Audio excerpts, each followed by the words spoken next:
ભરૂચ જિલ્લાના જંબુસર તાલુકાના દાભા ગામના વિદ્યાર્થીઓ એસટી બસના અભાવે અટવાયા। દાભા ગામથી જંબુસર સુધી રોજિંદા ભણવા જતા વિદ્યાર્થીઓ આજે બસ ઉપલબ્ધ ન હોવાથી પગપાળા જવા મજબૂર બન્યા હતા।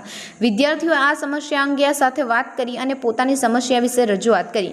વિદ્યાર્થીઓએ સીધા જ જંબુસર એસટી ડેપો સુધી પગપાળા જઈને ડેપો મેનેજરને રજૂઆત કરી। ડેપો મેનેજર નરેન્દ્રસિંહ રાઠોડે આપેલા ઇન્ટરવ્યુમાં જણાવ્યું હતું કે વડાપ્રધાન મોદી સાહેબના કાર્યક્રમને લઈ કુલ 11 બસો બહાર જવાને કારણે કેટલાક રૂટો કેન્સલ કરવામાં આવ્યા હતા। સાથે જ વિદ્યાર્થીઓ કે શાળાની તરફથી અગાઉથી જાણ ન મળતા અસુવિધા ઊભી થઈ હોવાનું તેમણે સ્પષ્ટ કર્યું।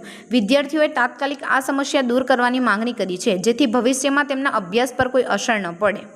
જંબુસર ડેપો મેનેજર નરેન્દ્રસિંહ રાઠોડ આજરોજ દાભા ગામના વિદ્યાર્થીઓ અહીંયા ઓફિસમાં આવેલ, જે અમને જણાવેલ કે આજરોજ દાભા ગામની ટ્રીપ કેમ કેન્સલ કરવામાં આવેલ છે, જે અંગે મારે જણાવ્યું કે આજરોજ સરકારી પ્રોગ્રામ ભાવનગર ખાતે PM પ્રોગ્રામ હોય, જેમાં જંબુસર ડેપો દ્વારા 11 બસો ફાળવણી કરવાનો હુકમ આવતા અમારા દ્વારા ભાવનગર ખાતે 11 વાહનો ફાળવણી કરવામાં આવેલ અને જે બાકીની બસો રહેતા જંબુસર ડેપો ખાતે જે પણ ટ્રાફિક હોય એ ટ્રાફિકને અમારો પછી વળવા માટે કીર્તિ ભરૂચ, જંબુસર ભરૂચ, કાવી કંબોઈ જ્યાં જ્યાંના મુસાફરો હોય ત્યાં અમારા દ્વારા એક્સ્ટ્રા સંચાલનની એક્સ્ટ્રા ટ્રીપો કરી અને મુસાફરોને સગવડ અમારા દ્વારા પૂરતી અમારાથી જેટલી આપી શકાય એટલી પૂરતી સગવડ આપેલ છે અને ડેપો ખાતે એવો કોઈ પણ પ્રકારનો ફરિયાદ કે એવી કોઈ થયેલ નથી।